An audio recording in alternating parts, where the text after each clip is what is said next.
Warm, savory soup just has to be about the most perfect comfort food ever conceived. Potatoes and cheese are at the top of the list of nature's most perfect combinations. With this recipe, you can really get creative and use your favorite type of potato. Russet, red, Yukon Gold. Just stick with the more starchy variety, as they don't keep their shape well when cooked and therefore work well in blended soups. If you choose organic potatoes, there is no need to peel them for this recipe. Potato peels are full of disease-fighting nutrients and fiber. Plus, not peeling saves extra prep time. Let's talk about the cheese. Why limit yourself to only cheddar or Monterey Jack cheese? How about Gruyere, for a cheese that stays gooey as it cooks?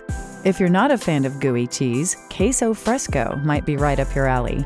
The texture becomes soft but never fully melts. Or if you just want to grate a bit more cheese to the top of your bowl of soup, because really, is there any such thing as too much cheese? Parmigiano Reggiano would be the perfect choice, or perhaps a tad of pepper jack for a bit of a bite. If you are looking to cut the fat content of this recipe slightly, you can substitute the heavy cream for whole milk, or even use low-fat or skim milk and add 1 to 2 tablespoons of non-fat dry milk powder for each cup of milk. A digital hand mixer makes preparation of this soup a piece of cake, but an electric mixer works equally well. No soup is complete without toppings, and you'll definitely want to include sour cream and chives, along with a bit of salt and pepper.